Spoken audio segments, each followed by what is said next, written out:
আমি এক বিন্দু কিন্তু এটা লাইটলি নিচ্ছি না, এটা অত্যন্ত সিরিয়াস। কারণ আমার ব্যক্তিগত অভিজ্ঞতা, কলকাতা পুলিশে বা অন্য কোনো কমিশনারেটে অনেক সিনিয়র অফিসার রয়েছেন যারা ভারতবর্ষের অন্যতম শ্রেষ্ঠ এই সাইবার ট্র্যাকিং এর, সাইবার ক্রাইম নিয়ে কাজ করার জন্য অত্যন্ত সিনিয়র আইপিএস। ভারতের সর্বশ্রেষ্ঠ 10 জনের মধ্যে 2 জন আমাদের পশ্চিমবঙ্গে, একজন রিসেন্টলি রিটায়ার করেছেন, একজন আছেন।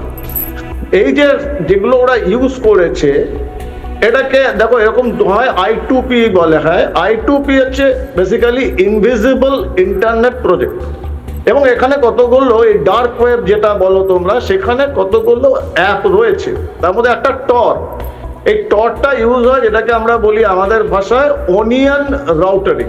অনিয়ন রাউটারিং, পেঁয়াজের মতো তুমি খোসা ছাড়াতে থাকবে, শেষ পর্যন্ত দেখবে তোমার হাতে কিছু নেই, সবই খোসা। So it's very difficult, extremely difficult to track, but possible. এবং এই টর থেকে এখন এরা চলে এসছে গার্লিক রাউটারিং, এটা আরো ডিফিকাল্ট। কিন্তু এইটাই তো কাজ। এবং আমি দায়িত্ব নিয়ে বলছি, কলকাতা পুলিশের অন্তত 2 জন বা বেঙ্গল পুলিশের 2 জন রয়েছেন যারা এই কাজে এক্সপার্ট। যদি 24 ঘন্টার মধ্যে এরা ধরতে না পারে যে কোথা থেকে এসেছে, তাহলে আমি নিশ্চিতভাবে বলবো যে ওনাদের আবার অ্যাক্টিভলি ডিঅ্যাক্টিভেট করে রেখেছেন প্রশাসনের সর্বোচ্চ মাথা, সংবিধানের শপথ। আপনিও বলতে চাইছেন যে আসলে মেলগুলো থেকে যেরকম মনে হচ্ছে ভিন রাজ্য থেকে পাঠানো হয়েছে, আসলে সেটা নয়?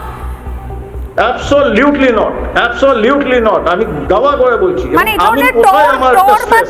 টরের মতো কিছু ব্যবহার করে অন্য রাজ্যের আইপি অ্যাড্রেস নিয়ে সেখান থেকে এটাকে মানুষকে বোকা বানানোর জন্য, বা যাতে চট করে ধরার। আমি জানি না যে আমাদের সাইবার সিস্টেমও কি এতটাই বোকা।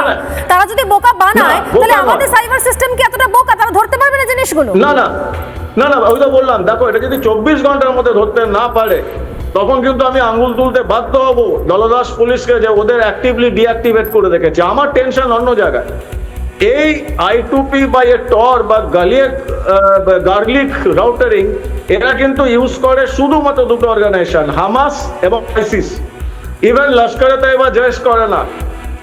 আমি কিন্তু কোথাও একটা দূরে ছায়া দেখছি হামাস, কারণ হামাসের বাংলাদেশে যথেষ্ট অ্যাক্টিভিটি রয়েছে, এবং এটার পেছনে সম্পূর্ণভাবে হামাস ইয়া আইসিস, যেটা ইসলামিক স্টেট দায়েশ বলি আমরা, এবং এখানে শাসক দলের প্রত্যক্ষ মদতে। এবং এটা আমি বারবার বলেছি, SIR যত এগোবে, নির্বাচন যত এগোবে, তত কিন্তু এই সন্ত্রাসবাদী কার্যকলাপ বাজবে, এবং তার জন্যই কিন্তু এই জিহাদি রোহিঙ্গাদের পুষে রাখা হয়েছে।